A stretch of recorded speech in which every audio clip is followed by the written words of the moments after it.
আসসালামু আলাইকুম।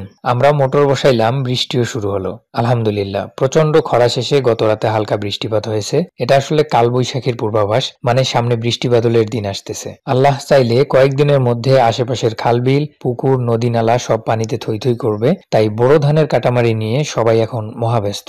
এদিকে প্রায় 10-15 দিন আগে থেকে আমরা এই জমিটাতে পাকচং ঘাসের কাটিং লাগানো শুরু করেছি।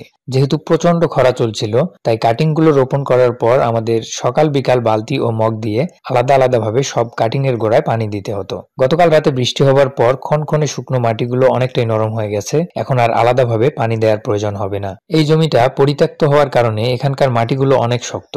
শুকনো মাটির থেকে ভেজা বা কাদা মাটিতে কোদাল চালানোর কষ্ট তুলনামূলক কম হবে, তাই মেজবা সহ শুরু করে দিয়েছি।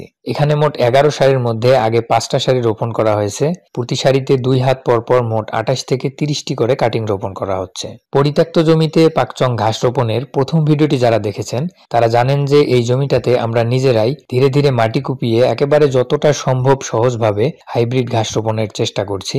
প্রথম সারিগুলো রোপণের প্রায় 2 সপ্তাহ পরে দেখেন কাটিংগুলো থেকে কত সুন্দর অঙ্কুর ও পাতা আসতে শুরু করেছে। নরম মাটিতে কোদাল চালানো অনেকটা সহজ হলেও আমরা যেহেতু এই কাজের সাথে অভ্যস্ত না, তাই বারবার হাঁপিয়ে যাচ্ছিলাম। অবশেষে আজকেও 3 সারি চাষ করলাম। চাষ শেষে 2 সারি লাগানোর পর দেখি কাটিং শেষ। একটা সারি ফাঁকা রেখে দিলাম যে কালকে রোপণ করব, কিন্তু রাতে আবার বৃষ্টি। 2-3 দিন পানি জমে থাকার পর পানিগুলো যখন নেমে গেছে, দেখি যে জায়গাগুলোতে আমরা চাষ করেছিলাম সেই জায়গাগুলো অসাধারণ নরম হয়ে আছে। তাই দুপুরে কাটিং নিয়ে নেমে পড়লাম। যেভাবে ঘাস লাগাচ্ছি, এই ঘাস আদৌ হবে কিনা আমি নিজেও জানি না। এত আরামে এর আগে কখনো ঘাস লাগাই নাই। মানে এর আগে যতবারই ঘাস লাগানো হয়েছে ততবার শুকনো জমিতে ঘাস লাগানো হয়েছিল, কিন্তু এরকম ভেজা জমি বা কাদা জমিতে কখনো ঘাস লাগানো হয় নাই। নরম বা কাদা জমিতে ঘাস লাগানোর সুবিধা হচ্ছে এখানে ঘাসগুলোকে মাটির নিচে ডুবিয়ে দিয়ে আলাদাভাবে উপরে মাটি দিতে হয় না। কাটিং গুলোকে মাপ মতো নিয়ে এটাকে চাপ দিলেই মাটির নিচে চলে যাচ্ছে। জাস্ট আমরা মাপ দিয়ে দিয়ে শুধু কাটিং গুলোকে ডুবাই দিচ্ছি, মানে অনেকটাই কাদা জমিতে ধানের চারা রোপণের মতো। যাই হোক, দেখা যাক কি হয়।